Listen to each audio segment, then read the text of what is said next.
born under the law, to redeem those who were under the law, so that we might receive adoption as sons. I welcome you all to this morning service. आप सबका इस्तकबाल है. आइए हम शुरुआती गीत में शरीक हो. Let us join together in the opening hymn.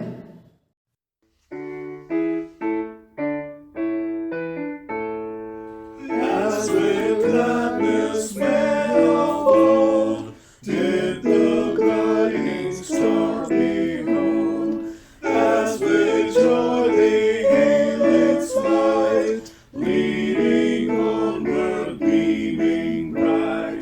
So most gracious God may we, led by you forever be.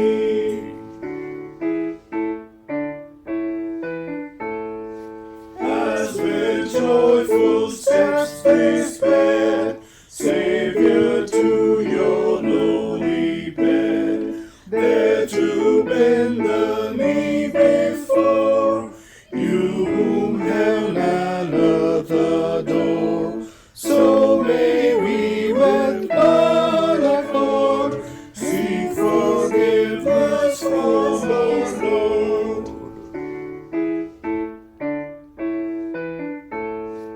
As they offered gifts most rare, gold and frankincense and myrrh, so may we cleanse from our sin, lives of service now begin.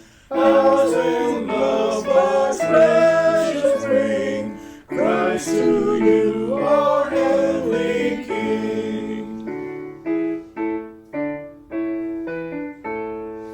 Holy Jesus, every day keep us in a narrow way, and when earthly things are past, bring our ransomed souls at last, where they need no star to guide, where no clouds your glory hide. In the heavenly country bright, need they no created light, you its light, its joyous crown, you its sun rays goes not down. There forever may we sing hallelujahs to our King. The grace of our Lord Jesus Christ, the love of God, and the fellowship of the Holy Spirit be with you all. Let us join together in section 4 and 5. सर्वशक्तिमान परमेश्वर, आपके सम्मुख सबके हृदय खुले हैं. आप सबकी अभिलाषाओं को जानते हैं और आपसे कोई भी भेद छिपा नहीं है. अपने पवित्र आत्मा की प्रेरणा से हमारे हृदय के विचारों को शुद्ध कीजिए, ताकि हम आपसे पूर्ण रूप से प्रेम करें और योग्य रीति से आपके पवित्र नाम की स्तुति करें, हमारे प्रभु यीशु मसीह के द्वारा. आमीन.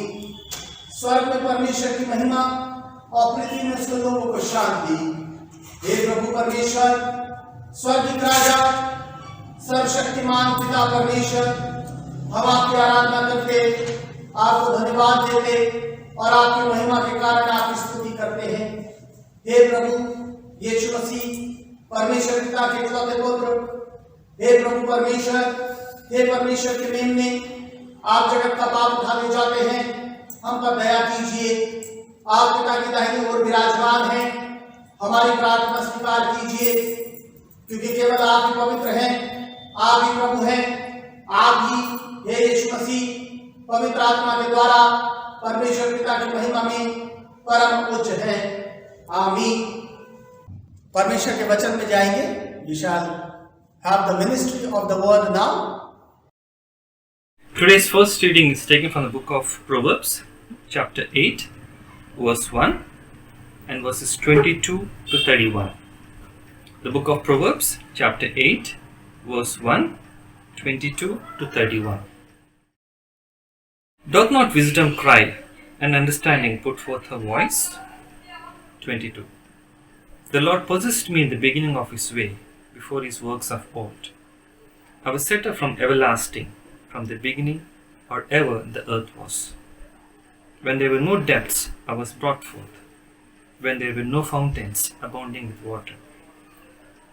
Before the mountains were settled, before the hills was I brought forth. While as yet he had not made the earth, nor the fields, nor the highest part of the dust of the world. When he prepared the heavens, I was there.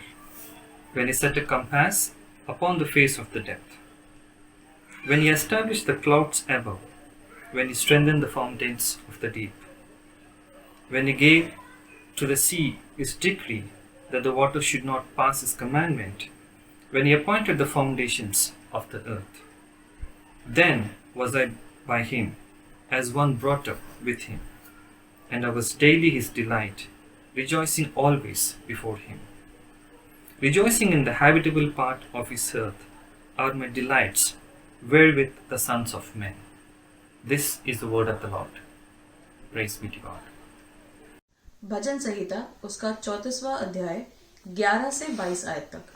भजन संहिता 34वां अध्याय 11 से 22 आयत तक। हे लड़कों, आओ मेरी सुनो, मैं तुमको यहोवा का भय मानना सिखाऊंगा। वह कौन मनुष्य है जो जीवन की इच्छा रखता और दीर्घायु चाहता है, ताकि भलाई देखे। अपनी जीभ को बुराई से रोक रख और अपने मुंह की चौकसी कर कि उससे छल की बात न निकले। बुराई को छोड़ और भलाई कर, मेल को ढूंढ और उसी का पीछा कर। यहोवा की आंखें धर्मियों पर लगी रहती हैं और उसके कान भी उनकी दोहाई की ओर लगे रहते हैं। यहोवा बुराई करने वालों के विमुख रहता है, ताकि उनका स्मरण पृथ्वी पर से मिटा डाले। धर्मी दोहाई देते हैं और यहोवा सुनता है और उनको सब विपत्तियों से छुड़ाता है। यहोवा टूटे मन वालों के समीप रहता है और पिसे हुओं का उद्धार करता है। धर्मी पर बहुत सी विपत्तियां पड़ती तो हैं, परंतु यहोवा उसको उन सब से मुक्त करता है। वह उसकी हड्डी हड्डी की रक्षा करता है और उनमें से एक भी टूटने नहीं पाती। दुष्ट अपनी बुराई के द्वारा मारा जाएगा और धर्मी के बैरी दोषी ठहरेंगे। यहोवा अपने दासों का प्राण मेल लेकर बचा लेता है और जितने उसके शरणागत हैं उनमें से कोई भी दोषी ना ठहरेगा। ये परमेश्वर का वचन है। Today's second reading has been taken from Galatians chapter 4 verses from 1 to 7. Galatians chapter 4 verses from 1 to 7. Now I say that the heir, as long as he is a child, does not differ at all from a slave, though he is master of all, but is under guardians and stewards until the time appointed by the Father. Even so, we, when we were children, were in bondage under the elements of the world. But when the fullness of the time had come, God sent forth his Son, born of a woman, born under the law, to redeem those who were under the law, that we might receive the adoption as sons.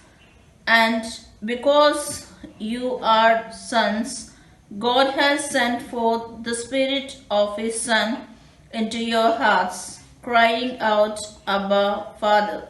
Therefore you are no longer a slave, but a son. And if a son, then an heir of God through Christ. This is the word of the Lord. Thanks be to God. This morning, Gospel reading has been taken from Gospel according to St. John, chapter 1, verses 9 to 18. संत यूहन्ना का सुसमाचार, उसका पहला अध्याय 9 आयत से 18 आयत तक। जब सुसमाचार पाठ पढ़ा जाता है तो मेहरबानी से हम अपने स्थान पर खड़े हो जाएं। यहां इस प्रकार से लिखा गया है, सच्ची ज्योति जो हर एक मनुष्य को प्रकाशित करती है जगत में आने वाली थी। वह जगत में था और जगत उसके द्वारा उत्पन्न हुआ और जगत ने उसे नहीं पहचाना। वह अपने घर आया और उसके अपनों ने उसे ग्रहण नहीं किया, परंतु जितनों ने उसे ग्रहण किया उसने उन्हें परमेश्वर की संतान होने का अधिकार दिया, अर्थात उन्हें जो उसके नाम पर विश्वास रखते हैं। वे ना तो लहू से, ना शरीर की इच्छा से, ना मनुष्य की इच्छा से, परंतु परमेश्वर से उत्पन्न हुए हैं। और वचन देहधारी हुआ और अनुग्रह और सच्चाई से परिपूर्ण होकर हमारे बीच में डेरा किया, और हमने उसकी ऐसी महिमा देखी जैसे पिता के इकलौते की महिमा।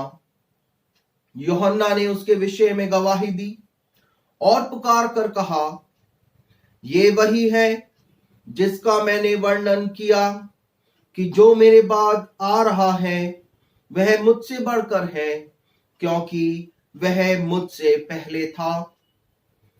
क्योंकि उसकी परिपूर्णता में से हम सब ने प्राप्त किया, अर्थात अनुग्रह पर अनुग्रह। इसलिए कि व्यवस्था तो मूसा के द्वारा दी गई, परंतु अनुग्रह और सच्चाई यीशु मसीह के द्वारा पहुंची। परमेश्वर को किसी ने कभी नहीं देखा। इकलौता पुत्र जो पिता की गोद में है, उसी ने उसे प्रकट किया। ये प्रभु यीशु का सुसमाचार है।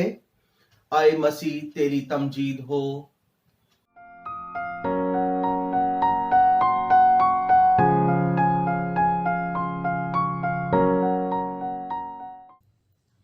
खुदावंद यहोवा ने जब जमीन और आसमान को बनाया तो खुदा ने इंसान के लिए गुनाह नहीं रखा।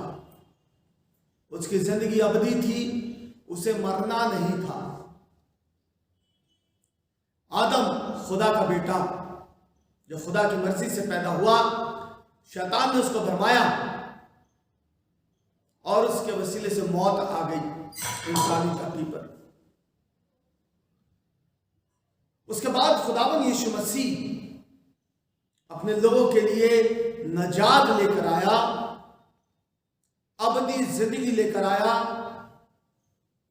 उसने सलीब से शैतान को हरा दिया और अब वो हारा हुआ है। और आदम जिसकी शक्ल बिगड़ गई थी गुनाह के आने से, खुदावंद यीशु मसीह के आने से, उसकी आमद से आदम वापस खुदा की शक्ल में बन गया। यूहन्ना 3:16, खुदा ने दुनिया से ऐसी मोहब्बत रख करी कि उसने अपना इकलौता बेटा बख्श दिया, ताकि जो कोई उस पर ईमान लाता है वो हलाक ना हो बल्कि हमेशा की जिंदगी पाए। Our faith in Messiah gives us immortality and we become co-heirs with Christ in the kingdom of God. आज का मुद्दा है कि हम खुदावंद यीशु मसीह के साथ बाप के फर्जंद हैं। We share in the sonship of Christ. Eid पैदाइश के बाद दूसरा एतवार, सेकंड संडे आफ्टर क्रिसमस, आइए हम खुदा की हुजूरी में अपने सरों को झुकाएं। बाप आसमानी, आप जलाली हैं, आप रहमत के बादशाह हैं और बरकतें आप में से निकलती हैं। And your Son, our Lord Jesus Christ, came as a blessing to this creation, who sanctified us from sins and made us co-heir with Christ in the kingdom of God. खुदाबंद होने दे कि उसका रूह हमारे अंदर इस कदर काम करे, हमारी जिंदगियां बदले और हम खुदाबंद के फर्जंद हो, खुदाबंद यीशु मसीह की वसीले से, आमीन। मैं चाहूंगा कि आप मेरे साथ निकाल के रखे इंजील का हिस्सा, मुकद्दस यूहन्ना रसूल की इंजील, उसका पहला बाब 9 से 19 आयत तक। पहली चीज हम देखते हैं, the world did not recognise the true light. दुनिया ने सच्ची ज्योति को ना पहचाना। जब भी खुदावन की बात होती है और जब खुदा के रास्ते पर लोग चलते हैं, तो दो ताकतों का, दो बादशाहतों का लड़ाई होती है। One is the power of God, the supreme God, the creator, and the other is kingdom of Satan. और ये दोनों चीजें साथ साथ चलती हैं। जब खुदा ने इंसान को बना दिया, शैतान को यह बात हजम नहीं हुई और उसने कोशिश करी कि इंसान जिससे खुदा सबसे ज्यादा मोहब्बत करता है, वो खुदा की नजर में गिर जाए, वो गुनाह में पड़े।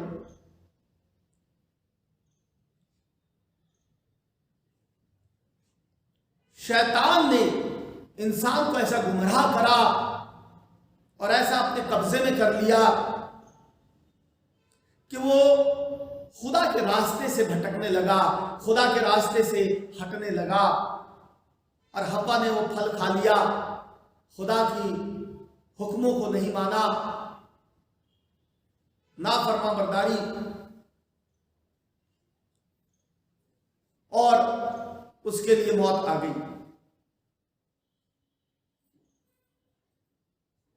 उस अंधकार को दूर करने के लिए सच्ची ज्योति यानी कि खुदा खुद, खुदावन यीशु मसीह के शक्ल के अंदर आ जाता है और जो दुनिया शैतान के अंधकार में डूबी हुई है, उस अंधकार को दूर कर देता है। सच्ची ज्योति, the true light which enlightens everyone, verse 9, was coming into the world. He was in the world and the world was made through him, yet the world did not know him. This points towards the divinity of the Messiah. इंसान के गुनाह इतने ज्यादा बढ़ गए थे कि कोई भी कुर्बानी, चाहे जानवर की हो, चाहे किसी भी जानदार की हो, वो उस गुनाह से उसको छुटकारा नहीं दे सकती थी। इसलिए खुदा खुद इंसान की शक्ल में आ गया और उसने कुर्बानी दे दी। What a great sacrifice! What a love! Agape. God loved humans more than himself, more than his self-esteem. अपने से ज्यादा उसने इंसान से मोहब्बत करी और उसको शैतान की गिरफ्त से छुड़ाने के लिए खुद इंसान की शक्ल में आ गया। हम किसी भी परेशानी में से गुजरते हैं अजीजों, इस बात को याद करें कि जिसने अपना एक लौता बेटा दे दिया, वो हमारी परेशानियों को क्यों नहीं दूर करेगा, बाकी बरकतें क्यों नहीं देगा हमको। और खुदावंद यीशु मसीह कहता है, जो भी शख्स पाक रूह मुझसे मांगता है मैं उसको दूंगा। ये दो सल्तनतों की लड़ाई है। अब ये हमको देखना है कि इंसान किसकी तरफ रुख करता है। हमारी कमजोरी के अंदर उसका जलाल नजर आता है। ज्योति अंधकार में चली, जो लोग अंधकार में चल रहे थे उन्होंने बड़ा नूर देखा। खुदा ने नूर चमकाया ही उनके ऊपर जो गुनाह के अंधकार में चल रहे थे। अगर गुनाह का अंधकार नहीं होता तो खुदा यीशु मसीह आता भी नहीं। आज हमारी जिंदगियों में अगर गुनाह है, हमारी जिंदगियों में कमियां हैं, परेशानियां हैं, दुख तकलीफ है, इस बात पर ईमान रखें कि खुदा हमको निकाल देता है। ये लोग लिखा है कि दुनिया ने ज्योति को कबूला नहीं। क्यों नहीं कबूला? यूहन्ना 3:19 के अंदर लिखा हुआ है, because their deeds were darkness, they loved darkness. उन्हें अंधेरा पसंद था, and that is the reason they did not accept the Messiah. जब हमारे काम गलत होते हैं, हम सही बातों से मुंह फेरते हैं, हम सही बात पे, सच्ची बात पर कतराते हैं, घबराते हैं, क्योंकि सच्चाई के सामने हमारी गलतियां नजर आती हैं। खुदा यीशु मसीह ने कुछ नहीं करा था। जिस तरह से एक कमरा है और उसके अंदर सारा कुछ उल्टा सीधा हुआ है, सारी चीजें बिखरी हुई हैं, और आप अंधेरे में जाके आपको कुछ पता नहीं लगता, आप सोचते सब ठीक है, मगर जैसे ही रोशनी चमकती है आपको गंद वहां दिखने लग जाता है। रोशनी ने गंद नहीं फेंका, गंद पहले से था। जब खुदा का नूर चमका, हमें अपनी कमियां नजर आने लगी। मगर जब हमें अपनी कमियां नजर आई, अजीजों, उसके लिए हमने क्या किया? खुदावंद कहता है, जब उसने एक वैश्य को माफ किया तो कहता है जाके दोबारा गुनाह ना करना। जब भी वो शिफा देता है, जब भी वो निजात देता है, कहता है दोबारा गुनाह ना करना। वो एक विजयी जीवन हमसे चाहता है। और जब हम खुदा पर ईमान लाते हैं, अपने गुनाहों को मानते हैं, विजयी जीवन जीते हैं, तो खुदा हमको अपना औलाद, अपने फर्जंद बनाता है। इसी के साथ हम दूसरे नुक्ते पे पहुंचते हैं। खुदावंद यीशु मसीह के अंदर ईमान हमको खुदावंद की औलाद बनाता है, जो कि लूका 1:12 से 19 के अंदर है, यूहन्ना 1:12 से 13 के अंदर है। Faith in Christ makes us the son of God. Son of God is the messianic title. और ये सिर्फ यीशु मसीह के लिए नहीं इस्तेमाल हुआ, it has been used throughout the Old Testament. Kings and prophets and priests were often called sons of God. खुदावंद यीशु मसीह को खुदा का बेटा बुलाया जाना इस बात की तरफ इशारा है कि वो मसीहा है,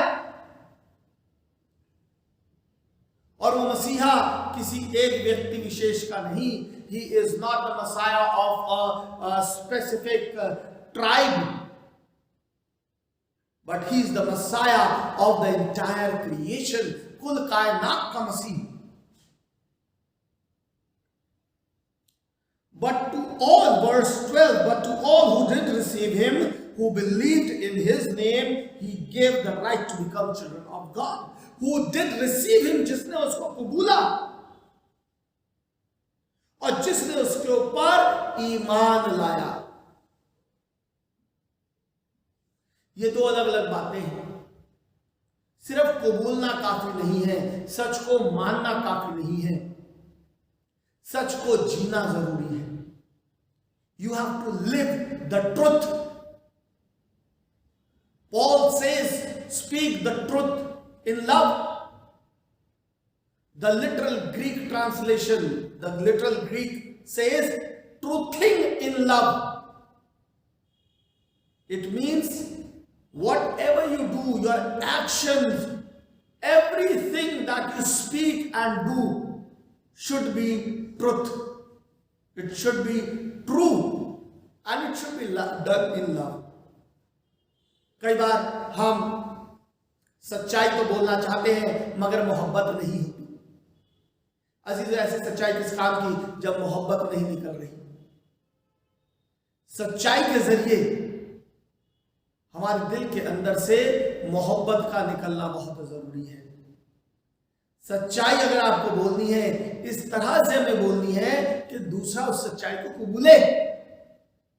हमदर्दी, मोहब्बत, ख्याल रखना, that is what the Lord Jesus Christ has taught us. He did not only taught us the truth of God. He did not only teach us to do away with the man-made laws of God that deviates us from the truth of God, but He told us, He taught us to live in love and truth.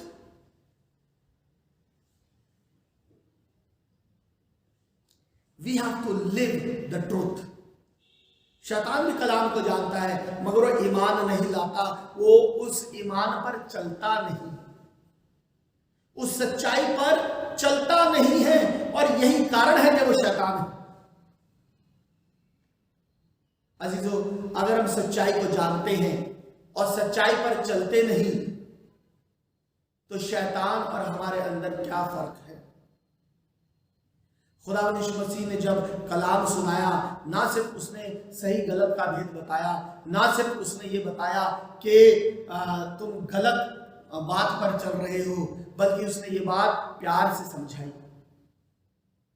So when we teach the word of God, when we love God, when we interact with people, we have to love them.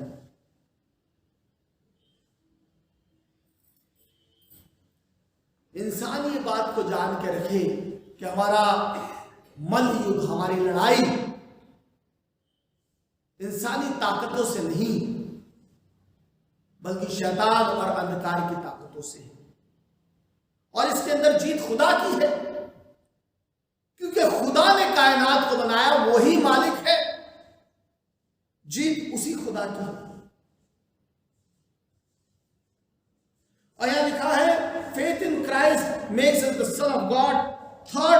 13 verse says, who were born not of blood, nor of the will of flesh, nor of the will of man, but of God.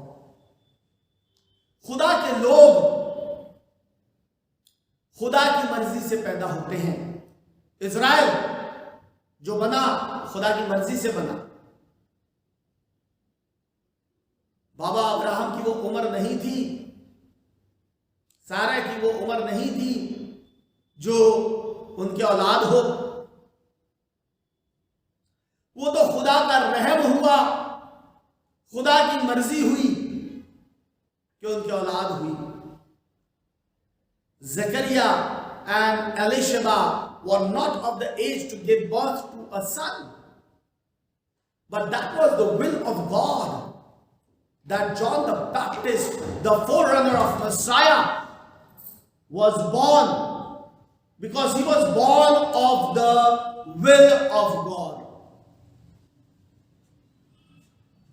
Faith in Christ makes us the sons of God. अजीजों, और विश्वास का मतलब सिर्फ ये नहीं है कि मुझे भरोसा हो गया कि खुदावंद सच्चा है। विश्वास का मतलब ये है कि मैंने खुदावंद की सच्चाई को कबूला है और उसकी सच्चाई के मुताबिक अपनी जिंदगी जी रहा हूं। That is faith.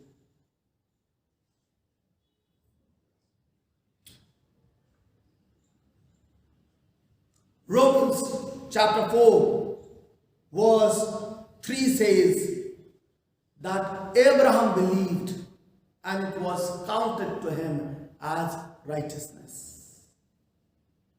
यूहन्ना 3:16, खुदा ने दुनिया से ऐसी मोहब्बत रखी कि उसने अपना एक लौता बेटा बख्श दिया ताकि जो कोई उस पर ईमान लाए वो हलाक ना हो बल्कि हमेशा की जिंदगी पाए। That is what the Lord Yahweh has done for his people, that we may not perish but have eternal life. Not only the life beyond this life, but life in this very world in its fullness.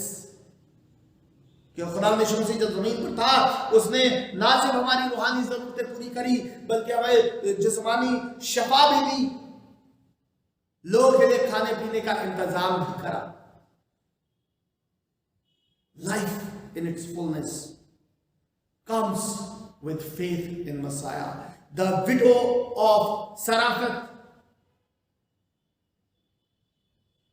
उसके बाद कुछ नहीं था, आखिरी मुट्ठी थी आटे की, मगर जब उसका ईमान खुदा के भेजे हुए एलिया नबी पर हुआ, कलाम कहता है कि पूरे पैलेस्टाइन में अकाल पड़ा था, खाने को कुछ नहीं था, ना तो उस विधवा का तेल खत्म हुआ और ना ही उसका आटा खत्म हुआ. That is how God blesses, but for that we have to have faith in the Messiah. With this, we reach the final point of our sermon.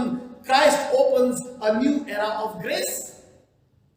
खुदावंद यीशु मसीह एक नया आयाम अनुग्रह का, रहमत का खोलता है अपने लोगों के लिए. और यह हमें देखने को मिलता है 16 से 19 आयत के अंदर. यूहन्ना 1, John 1 verses 16 to 19.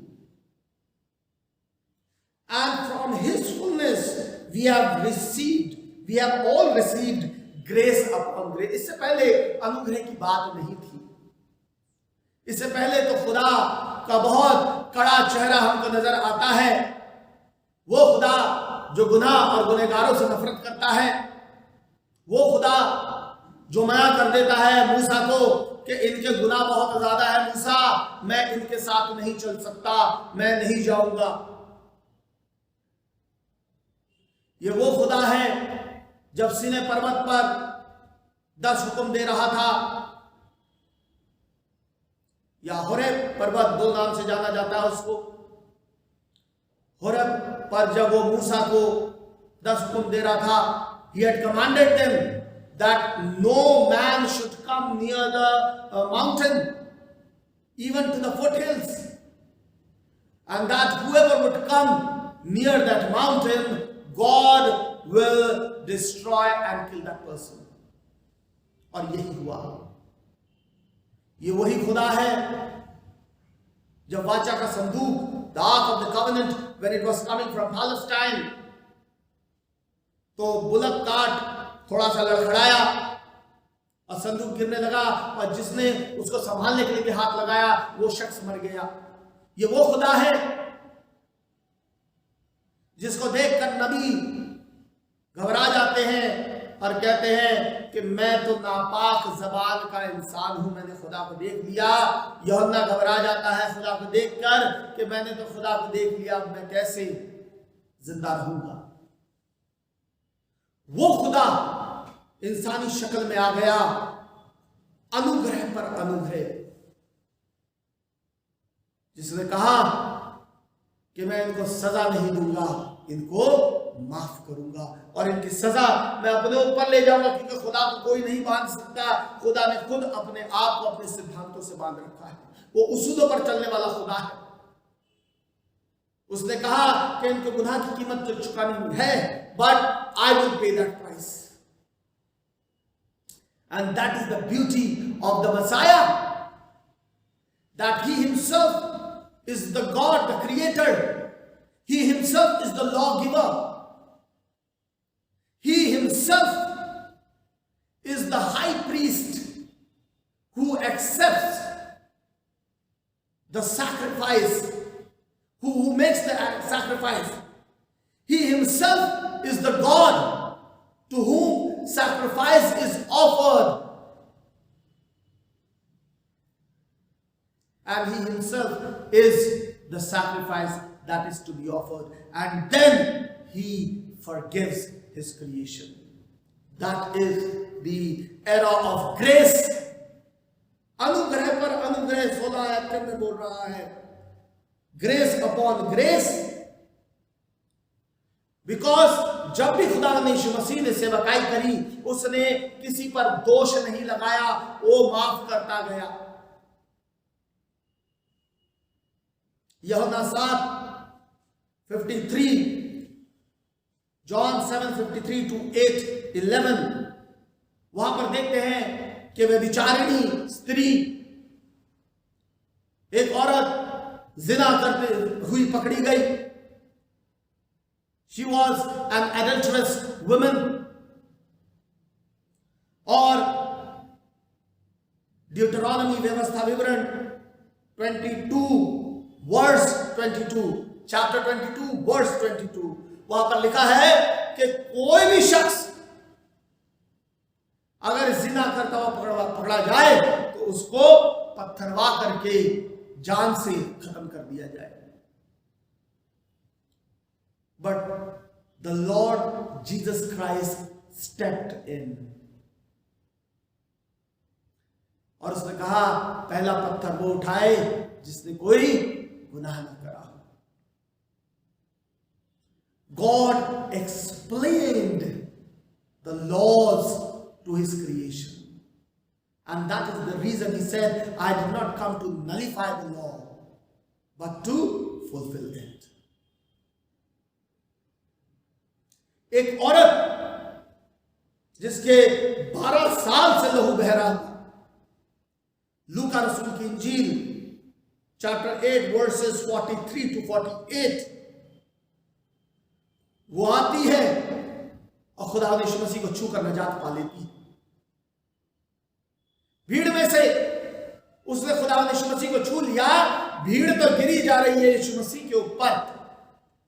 खुदा यीशु मसीह एक सवाल पूछते हैं, मुझे किसने छू लिया? शागिर्द परेशान है, क्या उस्ताद पूरी भीड़ तेरे ऊपर गिरे जा रही है और तू ये कैसा अजीब सवाल करता है कि तुझे किसने छू लिया? भीड़ तो गिर रही थी यीशु मसीह के ऊपर, मगर वो औरत गिर नहीं रही थी, वो छू रही थी यीशु मसीह को. ईमान से छूना यीशु मसीह को. अगर कलीसिया को नजात चाहिए, खुदावंद यीशु मसीह को छूना आना चाहिए. The problem with us is that we fall upon the Christ. We become like crowd. We do not touch him in faith. Because we do not touch him in faith, we do not receive the healing. And the woman got scared. डर जाती है औरत कि यीशु मसीह को पता चल गया, शायद उसकी मर्जी के खिलाफ मैंने छू लिया. खुदा यीशु मसीह नाराज नहीं हुआ, कहता बेटी तेरे ईमान ने तुझको शिफा दे दी. औरत क्यों डर गई थी? लय व्यवस्था 15 के अंदर मेंस्ट्रुअल लॉज लिखे हुए हैं. साफ लिखा हुआ है कि अगर किसी औरत के लहू बहता है तो वो पाक जगह पर नहीं आएगी, वो याजक को छुएगी नहीं. वो जिस चीज पर बैठेगी वो अपवित्र हो जाएगी. मगर खुदावंद यीशु मसीह की खूबसूरती, उसकी अजमत ये है कि अगर कोई अपवित्र शख्स उस खुदा को छू लेता है तो वो पवित्र हो जाता है. अनुग्रह पर अनुग्रह. यह है बरकत खुदावंद यीशु मसीह की कि उसका पल्ला छूने से अपवित्र लोग नजात पा रहे हैं, पवित्र होते जा रहे हैं. If we want deliverance in our lives, we have to touch him in faith. हमारी बरकत हमारे मुंह के अंदर है. वो कहता है तुम मुझसे मांग कर तो देखो, ईमान से हम बोल कर तो देखें. बरकत हमारे मुंह के अंदर है. जैसे ही जबान खुलेगी खुदा के दरवाजे खुल जाएंगे, उसके झरोखे खुल जाएंगे. ईमान से एक दुआ तो करके देखे, ईमान से ये तो बोले क्या मसीह आए खुदा के बेटे हम पर रहम कर. अनुग्रह पर अनुग्रह. खुदावंद ने अपने अनुग्रह में, अपनी रहमत में हमको अपना फर्जंद बनाया है. बादशाह दाऊद कहता है, खुदावंद अगर तू गुनाह का लेखा देगा तो कौन तेरे सामने खड़ा रह सकता है। अगर हम गुनहगार हैं कोई फर्क नहीं पड़ता, हम बार बार गुनाह करते हैं कोई फर्क नहीं पड़ता, कितने बड़े गुनाह है कोई फर्क नहीं पड़ता, क्योंकि यशायाह नबी को खुदा कहता है कि चाहे तुम्हारे गुनाह खून के मानंद सुर्ख है मैं पाक कर दूंगा, बर्फ के मानंद सफेद कर दूंगा। वो हमारे गुनाहों के हिसाब से हमें हमारा लेखा नहीं लेता, वो अपने अनुग्रह अपना जो उसका हादसा है, जो उसका नेचर है, उसके हिसाब से हमसे बातचीत करता है। और अपने अनुग्रह में उसने हमारे हर गुनाह को माफ करा, क्योंकि वो हमसे बेपनाह मोहब्बत करता है। शर्त सिर्फ ये है कि हम उसके ऊपर ईमान रखें। और जो लोग खुदा पर ईमान रखते हैं, कलाम कह रहा है खुदा उन पर रहम करता है और अपनी रहमत में उनको अपना फर्जंद बनाता है। आज का मुद्दा है we are shares in the sonship of Christ. हम खुदा के मसीह के साथ खुदावन की बादशाहत के फर्जंद हैं, और ये बादशाहत खुदावन की रहमत में उसके लोगों के लिए तैयार करी गई है, और सिर्फ उनके लिए है जो खुदावन यीशु मसीह को अपना नजात दहिंदा करके कबूलते हैं और उसके कहे मुताबिक अपनी जिंदगी जीते हैं। खुदावन हम सबको बरकत दे। आइए हम दुआ करें। खुदावन हम आपके निहायत ही शुक्रगुजार हैं इस खूबसूरत कलाम के लिए, ये पाक कलाम जो हमें जिंदगी देता है। Lord, it has revealed that the Lord Jesus Christ is the true light that was supposed to come into the world. And Lord, when we trust, when we have faith in that Messiah, grant that in your grace we also may share in the sonship of the Messiah. To the glory of your name we pray. Amen. Having heard the word of God, let us affirm our faith by reciting the Nicene Creed. परमेश्वर का वचन सुनने के बाद आइए हम अपने ईमान का इजहार करें। निकाय का अकीदा हम मिलकर दोहराएंगे।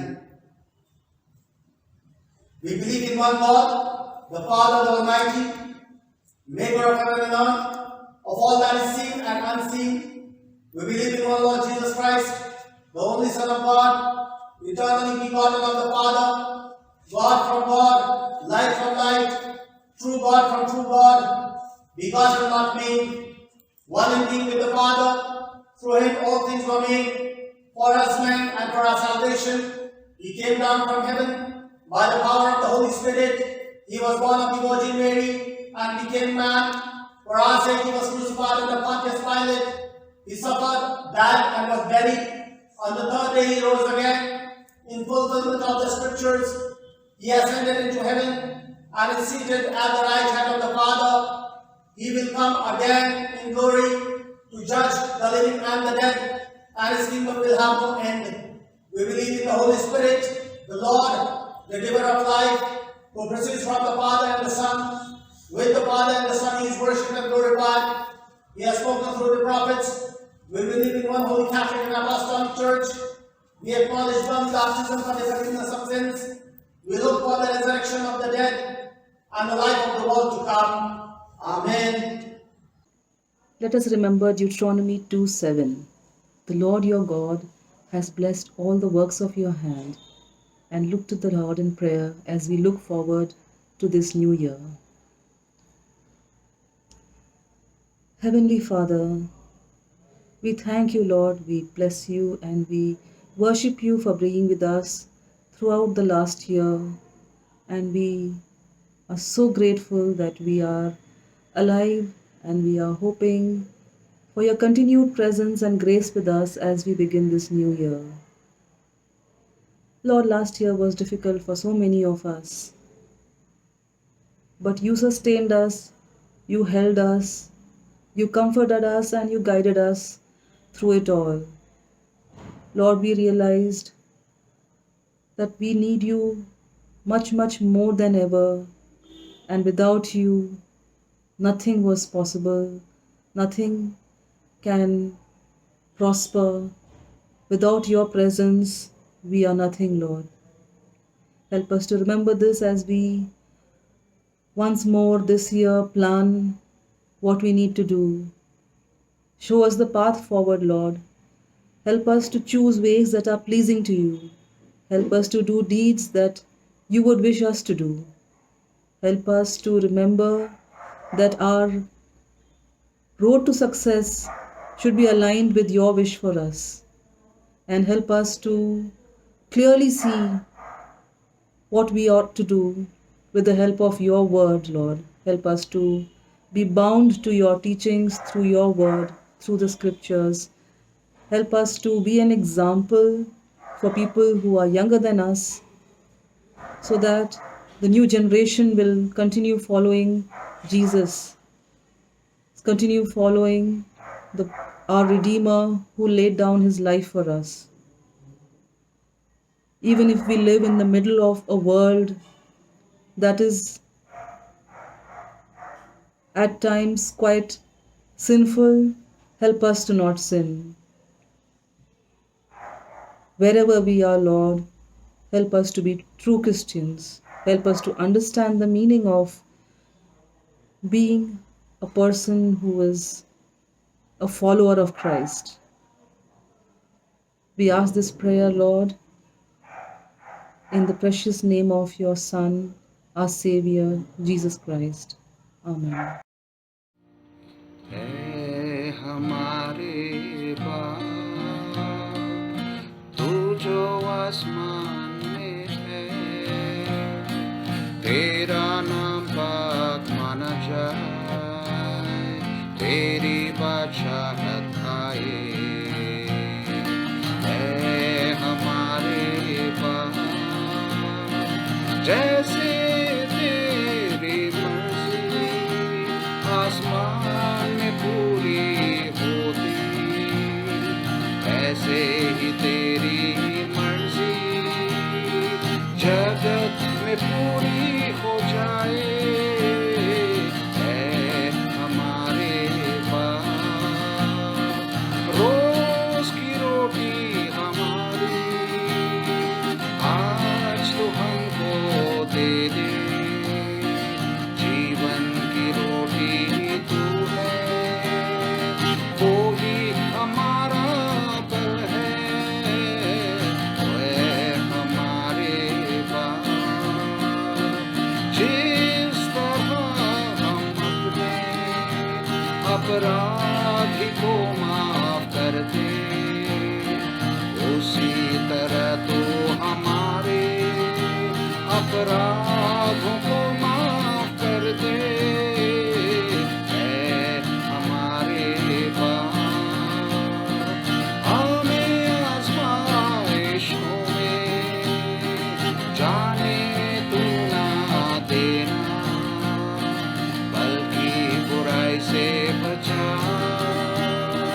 तेरी राह पर चला।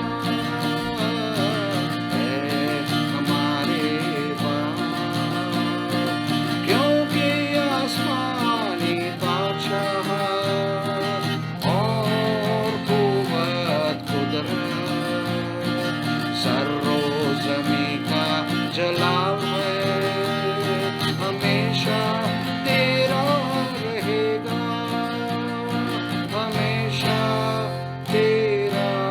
आमीन।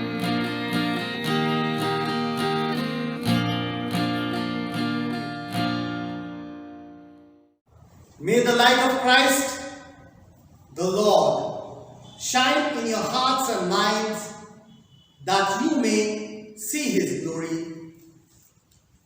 And the blessing of God Almighty, the Father, the Son, and the Holy Spirit rest and abide with you now and forever. Amen.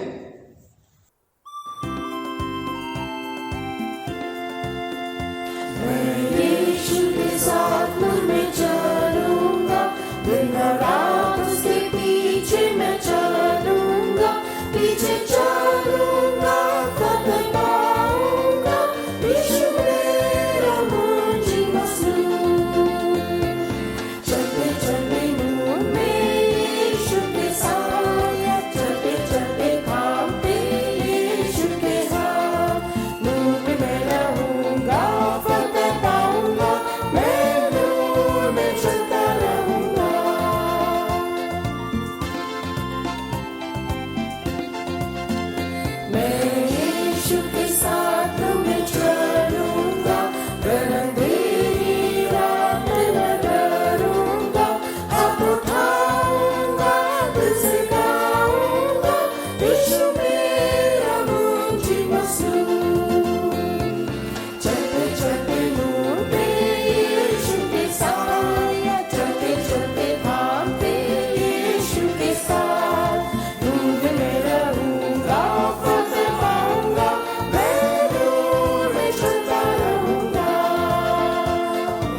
कभी आवाज उसकी सुनूंगा, उससे कहूंगा तुझे साथ दूंगा, यीशु मेरा मुझे मसलूम।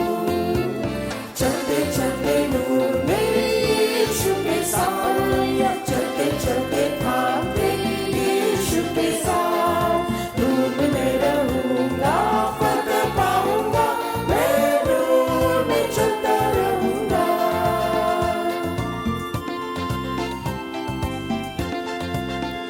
मैं यीशु के साथ में चलूंगा, ताकते ताकते रोज मदद पाऊंगा, रंजा खुशी हो या नसीब हो, यीशु मेरा मुझे मसलूम।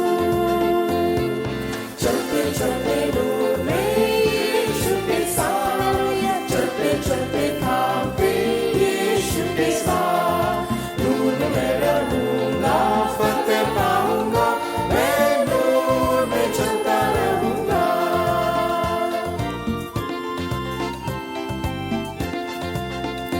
मैं यीशु के साथ में चलूंगा, अपनी आँख उसकी ओर लगाऊंगा, हाथ में है सभी झंडा है आज, यीशु